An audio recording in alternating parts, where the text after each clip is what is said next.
Shri Venkateswara gold తాకట్టులో ఉన్న మీ బంగారాన్ని విడిపించి కొనబడును.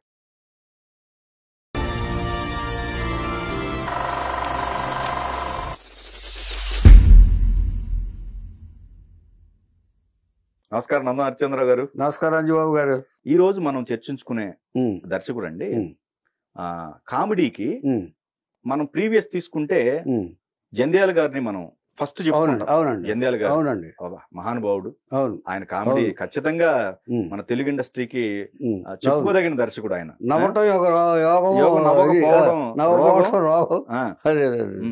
సో నెక్స్ట్ వచ్చే ఆయనలో ఈవి సత్యనారాయణ గారండి. ఆయన దగ్గర జంధ్యాల గారి శిష్యుడు. ఆయనకి ఏ మాత్రం తగ్గలేదు. పైగా మంచి మంచి హిట్స్ ఇచ్చాడు. మంచి హిట్స్ అండి. పైగా ఆయన ప్రయోగాలండి నాకు తెలిసి తెలుగు ఇండస్ట్రీలో ఈవి గారు చేసిన ప్రయోగాలు కామెడీలో ఎస్పెషల్ ఎవరు చేయలేదు అనిపిస్తుంది. Correct correct. ఎన్ని చేశారండి ఆయన. ఎందుకంటే జంబలగడ పంప ఒకటి చాలు కదా. ఎగ్జాక్ట్లీ అడ్వాన్స్ థాట్ అండి. కామెడీలో అడ్వాన్స్ థాట్. Correct correct. పెళ్లి చూపులు మగాళ్ళకి పెళ్లి చూపులు. సో ఆయన మీరు టైటిల్ వేసే దగ్గర చూసుకోండి. అవును, అవునవును, రాత అవునవును. అలాగనే కామెడీలో కొత్త కొత్త వర్డ్స్. ఆయన కొడుకు పోయి కోట శ్రీనివాసరావు గారు ఉంటే ఆయన బయటికి తీసుకురావడానికి ఒక సినిమాలో క్యారెక్టర్ క్రియేట్ చేసి ఒప్పించి అవుట్డోర్ తీసుకెళ్లాడంట ఆయన. చూడండి డిప్రెషన్. ఎంచేదంటే ఆర్టిస్టులందరూ తన కుటుంబం లాగా భావించి ఎవరో ఎంతమంది కమెడియన్స్ ఉంటే అంతమందికి అలాట్ చేసే క్యారెక్టర్స్ రాసే దర్శకుడు ఆయన. నో డౌట్ అండి. ఆయన మరణించిన ఆయన బతకాల్సినంత ఏజ్ బతకల. కరెక్ట్. అందుకని ఖచ్చితంగా చెప్పుకోవాల్సి తీరాలి. ఏం చేద్దంటే అలాంటి వాళ్ళు మళ్ళీ పుడతారా, పుడితే బాగుండని ఇండస్ట్రీ అనుకునే సందర్భాలు చాలా ఉన్నాయి. కరెక్ట్. ఈవి గారు లాంటి దర్శకులు, జంధ్యాల గారు లాంటి దర్శకులు వీళ్ళు కావాలండి ఇండస్ట్రీకి. ఇప్పుడు అది మాట్లాడుకుంటాం.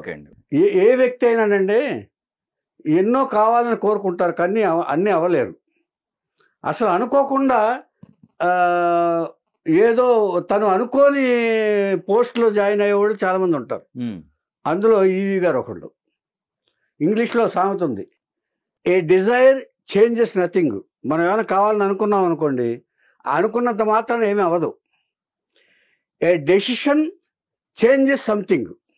ఒక నిర్ణయం తీసుకున్నాం అనుకోండి, ఇది ఖచ్చితంగా అవ్వాలని, అది కొంతవరకు మనం చేయగలం.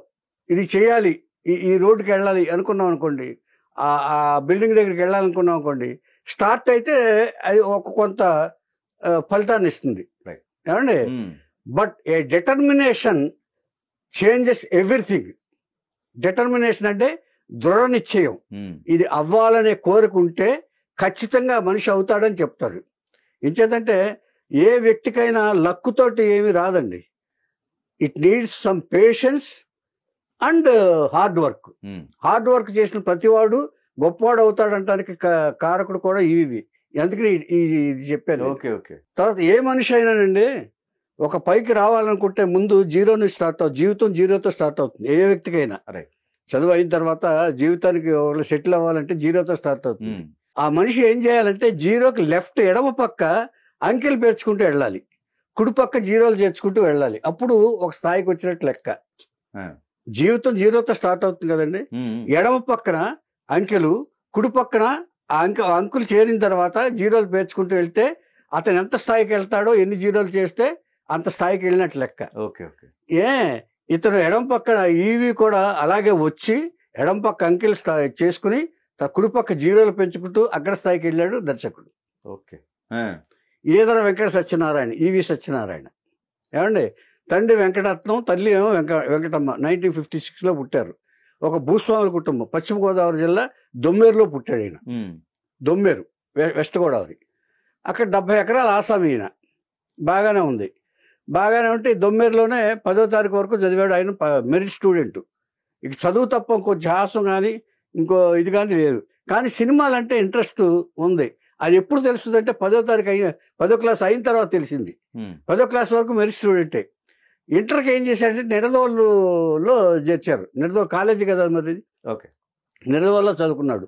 నిడదవోలుకి వెళ్ళిన తర్వాత ఏ కుర్రాళ్ళకైనా మన స్టూడెంట్స్కి ఇండివిజువాలిటీ వస్తుంది. తల్లిదండ్రులు పక్కన ఉండరు, ఎవరు అడిగేవాళ్ళు ఉండరు. ఇది ఒక సైకాలజీ అండి. మొన్న ఇండిపెండెంట్గా పంపించారనుకోండి, ఒక ఫ్రీడమ్ వచ్చేస్తుంది. కుర్రాళ్ళతో ఫ్రెండ్స్ తోటి సినిమాలకు వెళ్ళటం, రాత్రుళ్ళు మేలుకోవటం, అవన్నీ యాక్టివిటీస్ అన్నీ పెరుగుతాయి. అలాగా ఈయనకి సినిమా పట్ల ఆసక్తి పెరిగింది నిడదవోలు ఇంటర్వెల్ చదివేటప్పుడు. విపరీతంగా చూసేవాడు సినిమా. అమితాబ్ బచ్చన్ సినిమాలంటే ఇష్టం, తర్వాత ఎన్టీ రామారావు గారి సినిమాలంటే ఇష్టం. క్లాసులు ఎగ్గొట్టి మరి సినిమాలు వచ్చినట్టే ఇమ్మీడియట్గా చూసేవాడు అండి ఆయన. ఇలాగా నిడదవోలు ఇంటర్ చదివిన తర్వాత ఎగ్జామ్కి హాల్ టికెట్ తీసుకోవడానికి ఎగ్జామ్స్ వచ్చినాయి. ఎగ్జామ్స్ వచ్చిన తర్వాత ఇక చదువు ఇదేం లేదు కదా, చదువు నిర్లక్ష్యం చేసి మరీ సినిమాలకు వెళ్ళేవాడు. అక్కడే ఈయనకి బీజం పడింది. అంచేత ఎవరో ఏమీ అనుకోకపోతే ఎక్కడో చోట బీజం పడుతుందంటారు చూసారా, ఈవీకి ఇక్కడ పడింది నిడదవోలులో ఇంటర్ చదివేటప్పుడు సినిమా పట్ల. ఏమండి వచ్చిన తర్వాత ఇక్కడ కూడా పడలా, దానికి ఇంకో చరిత్ర ఉంది. ఏమండి వెళ్ళిన తర్వాత హాల్ టికెట్ తీసుకోవడానికి కాలేజీకి వెళ్ళాడు. కాలేజీకి వెళ్ళినప్పుడు no attendance not fulfilled, you are unfit అన్నారు ఆయన. ఈవి సత్యనారాయణని పరీక్ష రాయడానికి అనర్హుడివి నువ్వు అని చెప్పారు.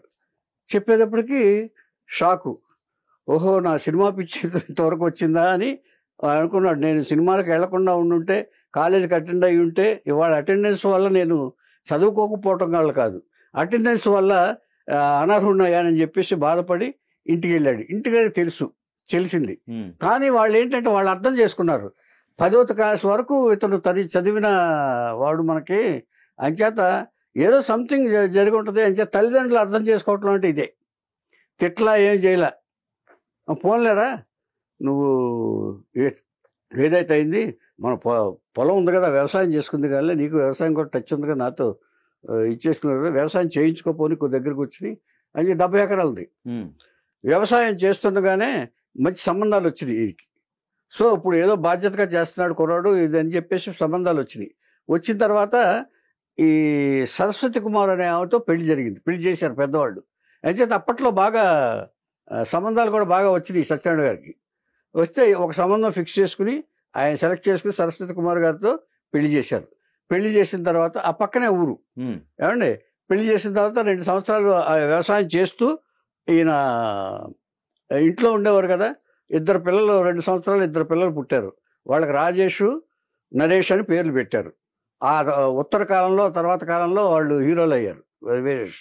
ఏమండి ఇప్పుడు ఏం చేయాలి, ఇప్పుడు కూర్చుని తిన్నాడు, సంసారం పెరిగింది, 2 పిల్లలు పుట్టారు, ఇప్పుడు నేను ఇలాగే కూర్చుంటే ఏంటి అనే ప్రశ్న వచ్చింది. ఇప్పుడు తల్లిదండ్రులతో పాటు కూర్చుని నేను కూడా నా భార్య నా పిల్లలు కూడా ఇలా కూర్చుంటే నేను ఏమైపోతాననే ఆలోచన సత్యనారాయణ గారిలో పుట్టింది. ఆలోచిస్తుండగా తన బాధని సుబ్బరాజు గారి దగ్గర వ్యక్తపరిచాడు. ఇలాగా నేను పెళ్లి కూడా చేశారు, పెళ్లి కూడా అయింది, పిల్లలు కూడా పుట్టారు, ఇప్పుడు నాకు చాలా గిల్టీగా ఉంది. అటేమో చదువా నాకు అప్పలేదు, ఇటు ఏ ఉద్యోగానికి అప్లై చేయలేను, 10th క్లాస్తో ఎండ్ అయిపోయింది, ఇంటర్మీడియట్లో నేను పరీక్ష రాయలేకపోయాను, అంచేత మళ్ళీ చదవటానికే ఇంట్రెస్ట్ పోయింది, ఏం చేయాలో అర్థం కావట్లేదంటే, అయితే నువ్వు ఏం చేయాలో అర్థం కాకపోతే ఒకటే అర్థం అయ్యేది ఒకటే ఉంది, సినిమా ఉంది, మా మామయ్య గారు నవతా కృష్ణరాజు గారు ఉన్నారు అక్కడ, నీకు అభ్యంతరం లేకపోతే నీకు ఇంట్రెస్ట్ కలెక్ట్ చేసుకుంటే నేను లెటర్ రాసిస్తాను, ఆయన దగ్గరికి వెళ్ళి ఆయన దారి చూపిస్తాను. ఇప్పుడు ఫాస్ట్గా డెవలప్ అయ్యే ఫీల్డ్ ఏమైనా ఉంటే ఒక సినిమా ఏదన్నా ఇదైతే కొంతకాలం కష్టపడితే అని, ఇప్పుడు ఉద్యోగాల్లో ఇదేం రాదు, నీకు అక్కడికి వెళ్ళి నీ లెక్క ట్రై చేసుకో అని చెప్పేసి సలహా ఇచ్చాడు. సలహా ఇచ్చిన తర్వాత ఇప్పుడు ఏం చెప్పాడంటే, అత్తారింటికి వెళ్ళొస్తానని చెప్పి ఇక్కడ చెప్పాడు, భార్య పిల్లల్ని తీసుకుని అక్కడ పుట్టింట్లో వదిలేసి వచ్చాడు. అక్కడేం చెప్పాడంటే, నేను ఇక్కడ చూసుకుని పని చూసుకుంటా అని చెప్పి అత్తారింట్లో చెప్పాడు ఆయన. మెడ్రాస్ వెళ్తున్నాను మాత్రం చెప్పలా సత్యనారాయణ గారు, మెడ్రాస్ వెళ్తున్నాను చెప్పలా, అక్కడిది ఇక్కడ చెప్పాడు, ఇక్కడ అప్పుడు చెప్పాడు, టోటల్గా వీళ్ళని అక్కడ చేర్చేశాడు. ఓకే, ఎవరు మన ఇది అక్కడ కొంత ఈ పొలాలు పోయినాయి కదా, ఈ అల్లుడంటే కొంచెం వీక్గా కూడా చూశారు వాళ్ళు, ఆస్తి ఉందని పెళ్లి చేసాం లేకపోతే ఇది ఉండేది కాదు అని చెప్పేసి వాళ్ళ బాధ కూడా ఉంది. మళ్ళీ ఇదొకటి మళ్ళీ ఏదో చేస్తాడట అని ఒక నిందలు కూడా వచ్చినాయి ఆ ఇంట్లో. కాకపోతే ఆవిడ ఈవి కాబట్టి ఈవి గారిని సమర్థించి ఆవిడ అదేంటి ఆస్తి మనం చెప్పి వస్తాయని చెప్పి ఇంట్లో సమర్థించింది, ఆవిడ భర్తను సమర్థించింది. ఓకే, సో ఈవిడికి చెప్పలా, ఇటు ఇంట్లోనే చెప్పలా, బండి ఎక్కేశాడు, ఒక 100 రూపాయల లోపు ఎంత ఉంది బండి అప్పుడంతా 15-20 రూపాయల టికెట్ మెడ్రాస్. వెళ్ళిపోయాడు. మెడ్రాస్ సెంటర్లో దిగాడు. దిగిన తర్వాత బోరున వర్షం. ఎలా ఉంటుంది చూడండి, ఒక కొత్తవాడు వెళ్ళి మెడ్రాస్ సిటీలో ఏమీ తెలియకుండా, ఎవరో ఒక పెద్ద మనిషి అడ్రస్ పట్టుకుని వచ్చి మెడ్రాస్ సెంటర్లో దిగితే ఎంత బిక్కుమంటుందండి ఒక మనిషికి. కాసేపు ఆలోచించాడు. ఆ వర్షంలో మళ్ళీ ఏదైనా బస్సు ఎక్కితే డబ్బులు ఖర్చు అవుతాయో అని అనుకున్నాడు ఆయన, సత్యనారాయణ గారు. సత్యనారాయణ గారు అక్కడి నుంచి టీ నగర్లో నవతా కృష్ణరాజు గారి అడ్రస్. అలాగే నడుచుకుంటూ తడుచుతూ ఆ బ్యాగ్లో డబ్బులు ఎన్ని పెట్టుకుని, లెటర్ అని పెట్టుకుని, తడవకుండా లెదర్ బ్యాగ్ పడుకుని శ్రీనగర్ నడుచుకుంటూ వెళ్ళి కృష్ణరాజు గారి దగ్గరికి వెళ్ళాడు ఆయన. అంటే పొద్దునే దిగుతారు కదా ట్రైను. ఇప్పుడు మార్నింగ్ మెడ్రాస్లో మార్నింగ్ దిగుతారు. ఆ వర్షంలో నడుచుకుంటూ కృష్ణరాజు గారి దగ్గరికి వెళ్ళాడు. వెళ్ళి అడ్రస్ పట్టుకుని అందరిని అడిగి కృష్ణరాజు గారి దగ్గరికి వెళ్ళాడు. లెటర్ చూశాడు. కృష్ణరాజు గారు లెటర్ చూశాడు. లెటర్ చూసిన తర్వాత ఏం చెప్పాడంటే, ఎందుకయ్యా ఈ ఫీల్డ్ గురించి ఇంత ఇదిగా వచ్చేస్తారు, మావాడు చెప్పడానికి నువ్వు రావడానికి బాగుంది, కాకపోతే ఇక్కడ ఇంత చాలా టైం పడుతుందయ్యా, ఏం చేస్తారు మీరు, ఎందుకు వచ్చేస్తారో నాకు అర్థం కాదు అని అనుకుని ఆయన, సరే వచ్చినాడు ఎలాగ వచ్చావు కాబట్టి 2 రోజులు ఉండి ఊరంతా చూసి మెడ్రాస్ కొత్త కదా, ఫస్ట్ టైం కదా రావటం, మెడ్రాస్ చూసి వెళ్ళిపో అని చెప్పాడు. ఈ ఆఫీస్లోనే ఉన్నామన్నాడు. ఆఫీస్లో ఉన్నాడు. ఉన్న తర్వాత సత్యనారాయణ గారికి ఇక వెళ్ళాలని లేదు. ఈయన చెప్పినంత మాత్రాన వెళ్ళిపోతే, ఇప్పుడు అదే చెప్పాను నేను, కోరుకున్నంత మాత్రాన కాదు, ఇందాక ఇంగ్లీష్ సామెత చెప్పాను నేను, హార్డ్ వర్క్, ఒక డెసిషను, డిటర్మినేషన్, నిబద్ధత ఉంటే తప్ప ఎవరు పైకి రాలేరు. ఆ డిటర్మినేషన్తో ఆలోచించాడు ఇతను.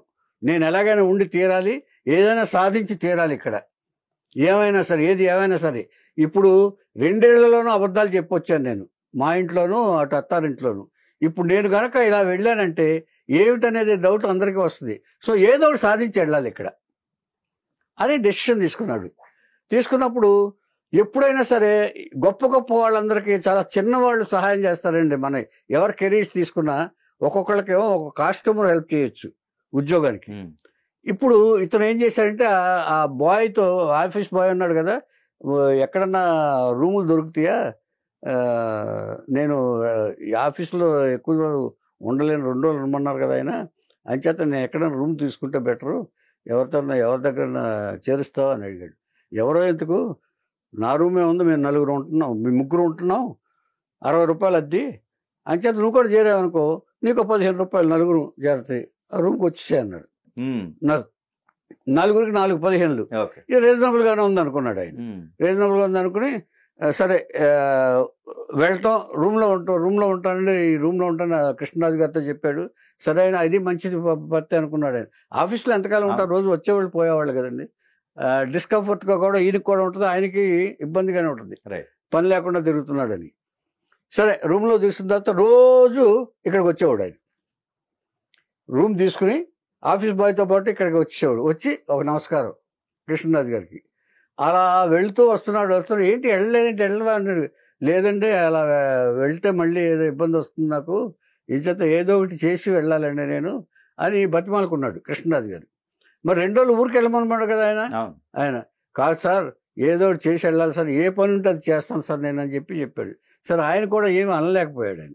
ఇప్పుడు అక్కడికి వెళ్ళినా కూడా నాకేం దారి లేదు సార్, ఇక్కడే ఏదో దారి చూసుకుని వెళ్ళాలి సార్ అది, అని చేత మీరు దయించి కొంచెం నన్ను ఇచ్చేయండి అని చెప్పి కొంచెం బతిమాలుకున్నాడు, రిక్వెస్టింగ్. సరే కృష్ణరాజు గారు ఆలోచించాడు. ఒక 25 రోజులు తిరిగిన తర్వాత ఒక రోజు వెళ్ళి నమస్కారం పెట్టాడు. మళ్ళీ రోజు ఆయనకు కూడా మెత్తబడిపోయాడు ఆయన. ఇప్పుడు ఒకసారి అంటే రెండోసారి చెప్పుడు ఆ డిటర్మినేషన్కి, నేను ఇందాక చెప్పింది అదే, డిటర్మినేషన్కి ఆయనకు కూడా ముగ్ధుడయ్యాడు. ఓహో ఈ కుర్రాడు ఏదో ఒకటి చేసి వెళ్ళాలనే ఉద్దేశంతో ఉన్నాడు, ఇతనికి ఏదో ఒకటి చేయాలని ఆయన కూడా మనసులో ఆ తర్వాత అభిప్రాయం ఏర్పడింది. ఎంతైనా ప్రతిరోజు 10 రోజులు వచ్చేటప్పటికి ఆయనకి అనిపిస్తుంది కదా, పాపం చాలా ఆశతో వచ్చినట్టున్నాడు అని చెప్పేసి.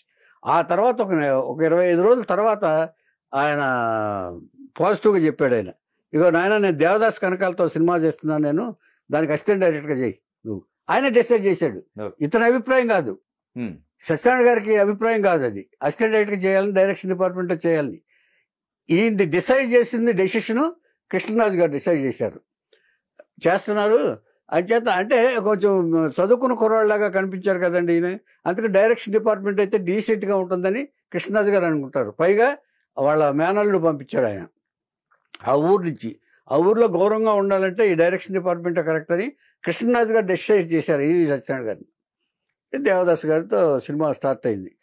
అది ఓయింటి భాగవతం. ఓయింటి భాగవతం అన్న తర్వాత ఇక పని దొరికిన ఉత్సాహంతో ఈయన అసలు ఏమీ లేకుండా స్పీడ్గా పనులు నేర్చేసుకున్నాడు క్లాప్తో సహా. ఈ ఇతని వర్క్ విధానం చూసి బాగా ముచ్చటపడ్డారు కృష్ణరాజు గారికి. సో ఇతను పనికొస్తారు దీంట్లో, నేను తీసుకున్న డెసిషన్ కరెక్ట్ అని కృష్ణరాజు గారు తృప్తిపడ్డారు. తృప్తిపడిన తర్వాత అక్కడి నుంచి అతను దేవదాస్ కనకాల గారికి కూడా ఇష్టమైన అసిస్టెంట్ డైరెక్టర్ అయ్యాడు. అక్కడి నుంచి వరుసగా దేవదాస్ గారితో ఫాలో అయిపోయాడు. ఓకే. ఈయన దేవదాస్ గారు ఫాలో అయిపోయిన తర్వాత ఇప్పుడు ఆయన సినిమాలన్నీ చేస్తా ఉన్నాడు. ఆయన సినిమాలను చేస్తుంటే నాగమల్లి వరకు చేశాడు. ఆయన నాగమల్లి వరకు అసిస్టెంట్ డైరెక్టర్గా చేశాడు. ఇప్పుడు ఏం జరిగిందంటే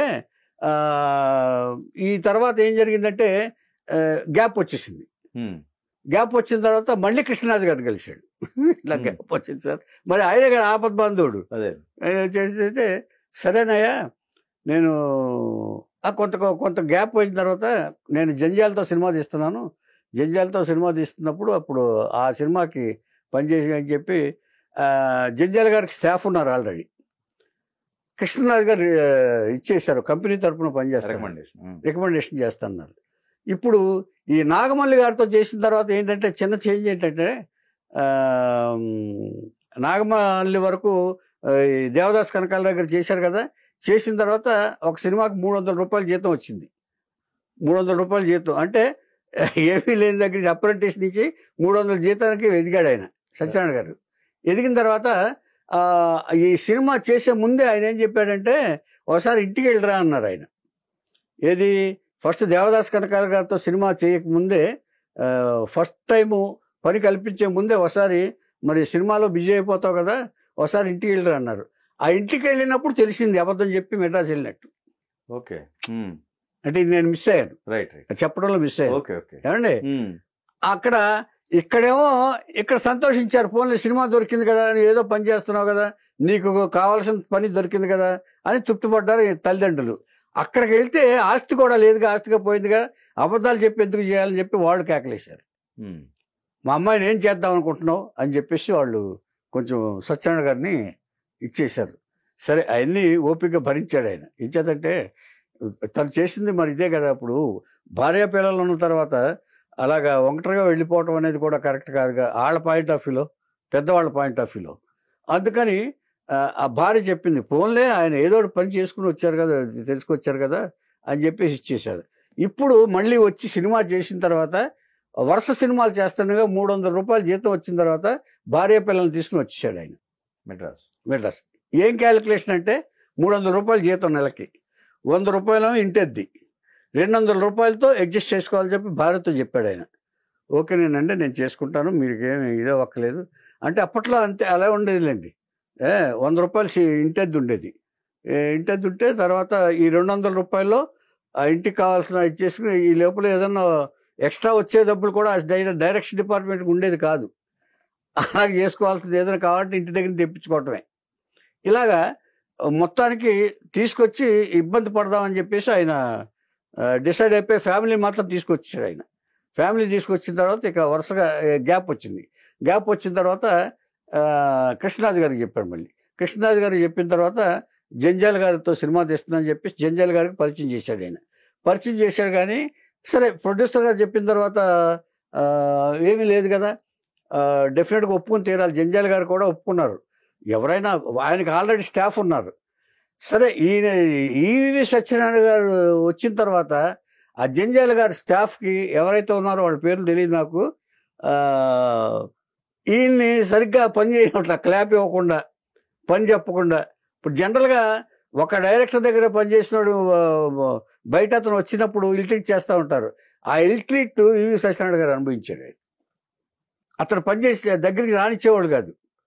అంటే మా గ్రూప్లో చేరిపోయాడన్న దుగ్ధ ఉంది. అది చాలామందిలో అది సైకాలజీ ఉందండి. అది నేను కూడా చూశాను చాలామంది మా యూనిట్స్లో కూడా. ఏమండి అలాగా పని చెప్పేవాళ్ళు కాదు. క్లాప్ ఇస్తే క్లాప్ లాక్కునేవాళ్ళు.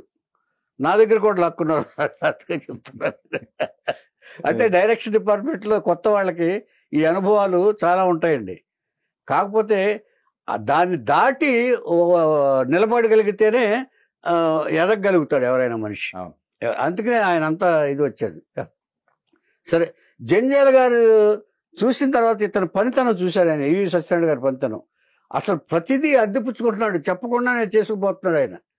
ఇతను స్పీడ్ చూసి ఇప్పుడు వాళ్ళని మానేసి సత్యం అంటూ మొదలు పెట్టారు ఆయన జంధ్యాల గారు. ఇప్పుడు చూసారా మీరు, సిన్సియారిటీకి హార్డ్ వర్క్కి ఎంత గుర్తింపు వస్తుందో అనే దానికి ఉదాహరణ ఈవి సత్యనారాయణ గారి జీవితం. అందుకే నేను ముందు ఇంగ్లీష్ ఇది చెప్పాను నేను. ఏమండి అంచేత ఈయన పనితనంతో తను ఎందుకు అలా ఆయన పనిచేశాడంటే అంత సిన్సియర్గా, ఏంటో తన జీవితం ఏంటో తనకు తెలుసు. భార్య పిల్లల్ని తీసుకొచ్చి ఇక్కడ పెట్టుకున్నాడు ఈయన. తను ఎంత కష్టపడి పని చేయకపోతే, తను కనుక మంచి పేరు తెచ్చుకోకపోతే, తను కనుక నిలబడలేకపోతే తనకి జీవితం లేదు, భార్య పిల్లల్ని చాలా ఇబ్బంది పెట్టినట్లు అవుతాను. మళ్ళీ ఇలా ఓడిపోయి ఊరికి వెళ్ళలేని పరిస్థితి సత్యనారాయణ గారిది. అలాగా ఇచ్చేస్తున్నారు. అయిన తర్వాత ఇప్పుడు ఇదైన తర్వాత జంధ్యాల గారితో సత్యం గారు అభిమాన కో డైరెక్టర్ అయిపోయాడు ఈయన, అసిస్టెంట్ డైరెక్టర్ అయిపోయాడు ఆయన. ఇది ఆల్మోస్ట్ దాదాపుగా 8 పిక్చర్లు చేశారు ఆయన దగ్గర కూడా, దేవదాస్ కరకాల గారు కూడా. సో అభిమాన కో డైరెక్టర్ అయిపోయాడు జంధ్యాల గారికి. అలా చేస్తూ చేస్తూ అహనా పెళ్ళంట రామనాయుడు గారి సినిమాలో చేస్తున్నారు. అహనా పెళ్ళంట రామనాయుడు గారి పిక్చరు. ఆ చేసిన తర్వాత ఇతని చూసి, ఇతని స్పీడ్ చూసి, ఇతని యొక్క భావాలు చూసి, అంటే మాట్లాడుతూ ఉంటారు కదా కో డైరెక్టర్తో మాట్లాడేది నిర్మాతలకు ఎప్పుడు జరిగే కో డైరెక్టర్తో ఎక్కువ మాట్లాడుతూ ఉంటారు డైరెక్టర్ కంటే. సో మాట్లాడినప్పుడు ఇతని ఇదొక్కటి ఇచ్చి ఇతను పనికొస్తాడు అని చెప్పి రామనాయుడు గారికి కనిపించి, నిన్ను డైరెక్ట్ చేస్తాను, సబ్జెక్ట్ చూసుకో అని చెప్పాడు ఆయన. ఓకే, సరే ఆ పనిలో ఈయన ఉన్నాడు. అంటే ఒక ట్రాక్లో పడిపోయింది ఈయన ఇది గ్రాడ్యువల్గా. అయిన తర్వాత రామానాయుడు గారికి ఏంటంటే, తర్వాత ఇంద్రుడు చంద్రుడు ఏదో పిక్చరు, ఇంకో 2 పిక్చర్లు ఏదో అడ్డం వచ్చి ఇతని పిక్చర్ పోస్ట్ పోన్ చేశారు. పోస్ట్ పోన్ చేస్తే అశోక్ కుమార్ అని రామానాయుడు గారి బంధువు ఉన్నాడు, ఆయన నిర్మాత. ఆయన సరే నేను చేసుకుంటాను సత్యనారాయణ గారితో సినిమా అని చెప్పి తను దిగాడు. సో అవకాశం రావాలంటే ఎటు నుంచి ఎటైనా వస్తుందంటానికి ఇదొక ఉదాహరణ. ఆయన అశోక్ కుమార్ గారు ఈవి సత్యనారాయణ గారిని ఫస్ట్ డైరెక్షన్ చేశాడు జంధ్యాల గారి దగ్గర నుంచి వచ్చి. సో అదే చెవిలో పువ్వు. కానీ చెవిలో పువ్వు ఫ్లాప్ అయింది. చెవిలో పువ్వు ఫ్లాప్ అయినా కూడా ఈవి సత్యనారాయణ గారు ఫస్ట్ ఆఫర్ ఇస్తున్నారు కదండి రామానాయుడు గారు. అది గుర్తుపెట్టుకుని, పోనీ ఏదో ఒక పొరపాటు జరుగుంటుంది, ఇది కథలో ఏదో ఇది తప్పు ఉంటుందని చెప్పి ఆయన అర్థం చేసుకుని, మంచి కథ ఉంటే దర్శకుడు బాగా తీయగలడు అని నమ్మకం రామానాయుడు గారిలో కలిగి ఈవి సత్యనారాయణ గారికి మళ్ళీ అవకాశం ఇచ్చాడు ఆయన. ఇది గ్రేటు. అందుకే రామానాయుడు గారు ఎప్పుడు కృతజ్ఞతలు చెప్పుకుంటానంటారు ఈవి సత్యనారాయణ గారు ఎప్పుడు చూసినా. ఏమండి ఎంచేతంటే ఫ్లాప్ అయిన డైరెక్టర్కి ఎవరు అవకాశం ఎవరు, ఆయన కాబట్టి ఇచ్చారు. ప్రేమ ఖైదీ అనే సినిమా తీసి సూపర్ హిట్ అయింది. ఇక వరుసగా ఆఫర్లు రావడం మొదలుపెట్టండి. ప్రేమ ఖైదీ, సీతారత్నం గారు అబ్బాయి, ఆ ఒక్కటి అడక్కు, జంబులకడ పంబ, ఆలీబాబా అరడజన్ దొంగలు, హలో బ్రదరు, ఇంట్లో ప్రియురాలు, ఇంట్లో ఇల్లాలు, వంటింట్లో ప్రియురాలు, ఇలాగా ఆమె, పైగా అన్ని జోనర్లు, సెంటిమెంట్ జోనర్ కూడా తీశాడు ఆయన. వారసుడు ఇలాంటి సినిమాలు అన్ని తీస్తూ వరుసగా 11 సినిమాలు హిట్ అయినాయండి. అబ్బాయి గారు అదే వరుసగా 11 సినిమాలు హిట్ అయినాయి. అది ఒక రికార్డ్ అండి. వరుసగా 11 సినిమాలు వరకు అంటే ఒక దాసరి నారాయణరావు గారికి 12, 13 అన్నారు అప్పుడు గురువు గారికి. ఆ తర్వాత 11 సినిమాలు హిట్ తీసిన ఇది ఈయనే. అదేలేండి, ఒక్క ఫస్ట్ సినిమా తప్ప ఆ తర్వాత అల్లుడా మజాక ఇలాంటి సినిమాలన్నీ తీసి మొత్తం టోటల్గా 45 సినిమాలు తీస్తే 28 హిట్ అండి, 12 ఫ్లాపు, 5 యావరేజ్. ఏమండి 45 సినిమాలు తీశాడు ఆయన మొత్తం. కాకపోతే ఆయన గ్రహించింది ఏంటంటే, మరి ఏ కారణం వల్ల వచ్చిందో ఆయనకి క్యాన్సర్ అటాక్ అయింది. అది గ్రహించేటప్పటికి లేట్ అయిపోయింది, అడ్వాన్స్ స్టేజ్ వచ్చేసింది. ఆయన కూడా ఊహించరా. ఏమండి అలాగే 2011లో హాస్పిటల్లో చేరి అంటే సడన్గానే అది గుర్తించారు, అది అడ్వాన్స్ స్టేజ్లో గుర్తించారు. ఇంత వైభవం చూసి ఏది ఒక ఊళ్ళో ఏదైనా సరే అసలు ఏమీ దారి లేనివాడు 41 దేశాల్లో షూటింగ్ చేసిన దర్శకుడు ఈవి సత్యనారాయణ. ఏమీ దారి లేకుండా వచ్చినాడు, ఊరు నుంచి బయలుదేరినాడు ఒక సుబ్బరాజు గారి లెటర్ తోటి. ఏమండి అంటే మరి తను భయపడిపోయి వెనక్కి వెళ్ళిపోయి ఉంటే ఆ వేళ కృష్ణ గారు చెప్పంగానే ఈ ఫీల్డ్ బాగోదని చెప్పంగానే వెనక్కి వెళ్ళిపోయి ఉంటే ఇంత చరిత్ర ఉండేది కదా ఈవి సత్యనారాయణ గారికి. ఇన్ని సినిమాలు. తర్వాత వాళ్ళ కుమారులు రాజేష్, నరేష్నేమో ఆయన రవి గారు ఇంట్రడ్యూస్ చేశాడు, చలపతిరావు గారు అబ్బాయి. ఏమండి అల్లరి సినిమాతో. రాజేష్ గారిని రామానాయుడు గారు ఇంట్రడ్యూస్ చేశారు, ఈవి సత్యనారాయణ గారు డైరెక్ట్ చేశారు. సరే ఆయన రాలేక ఇది కాలేదు. ఒకసారి ఒక సందర్భంలో నేను చెప్పాను, ఆయన మీ రాజేష్ మంచి ఆర్టిస్ట్ అండి అతనికి, నేనే చెప్పాను ఒక సందర్భం కలిసినప్పుడు. శోభన్ బాబు గారి టైప్ క్యారెక్టర్లు అన్నిటికీ ఆయన పనికొస్తాడండి, ఈ నెలగా కామెడీ జోనర్లో మీ జోనర్ ఉన్నాడు ఆయన, అంచేత మీరు ఇలాగ ఎస్టాబ్లిష్ చేసుకుంటే బాగుంటుందేమో అనండి అని ఒక చిన్న మాటల సందర్భంలో అన్నాను నేను. కరెక్ట్ అండి మీరు చెప్పింది, మా వాడు దానికి సరిపోతాడు, శోభన్ బాబు గారు లాంటి ఇద్దరు ఆడవాళ్ళ మధ్య నలిగిపోయే క్యారెక్టర్లు అన్నీ చూస్తానని అన్నాడు. కానీ ఈ లోపలన ఆయనకి అకాల మృత్యు ఇది వచ్చి హాస్పిటల్లో చేరి 2011లో ఆయన కాలం చెందారు. ఎక్కువగా ఆ స్మోకింగే కదండి ఎఫెక్ట్ ఆయనకి. స్మోకింగ్ ఉనండి, ఈ పార్టీలు ఉన్నాయి. ఇప్పుడు ఒక సక్సెస్ పీరియడ్ వచ్చిన తర్వాత అండి అందరూ కలిసి కూర్చోవటం ఇవన్నీ ఉంటాయండి, అన్ని స్మోకింగ్ అన్ని కూడా అలవాట్లు అన్నీ కూడా అండి. ఇప్పుడు తర్వాత అండి ఇదివరకు ఇట్లాగానండి, ఇదివరకు అంటే ఆరోగ్యాలు బాగుండేయండి, అంటే మనం తినే తిండి కానివ్వండి, మన ఇది కానివ్వండి, వాకింగ్ అది ఉండేది. ఇప్పుడు వచ్చిన తర్వాత వాకింగ్లు ఉండవు. ఏమంటే ప్రతి ఇక్కడికి వెళ్ళినా కూడా కారులో వెళ్తారు, అవతల అవయవాలు బద్ధకంతో ఉండిపోతాయి. అంచేత ఇవన్నిటి కూడా కారణాలేనండి. అది తర్వాత అన్టైమ్లీ ఫుడ్, డైరెక్టర్స్కి ఎప్పుడు కూడా అన్టైమ్లీ ఫుడ్ మెయిన్ ఆరోగ్యాలు పాడవటానికి కారణాలండి.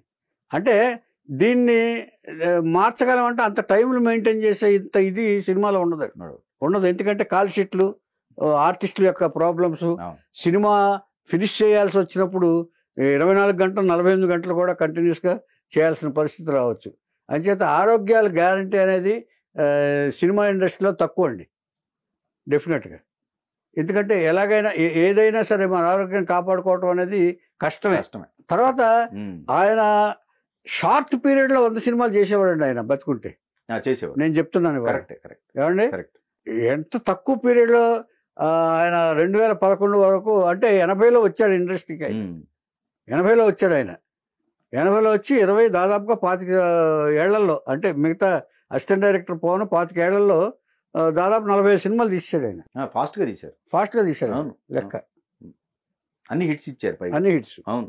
కానీ ఈవి సత్యనారాయణ గారిని చాలా మంది చెప్పుకుంటారండి, ఆయన లేకపోవటం వల్ల మాకు ఫుడ్ పోయిందన్న కమెడియన్స్ కూడా ఉన్నారు కొంతమంది. అవును.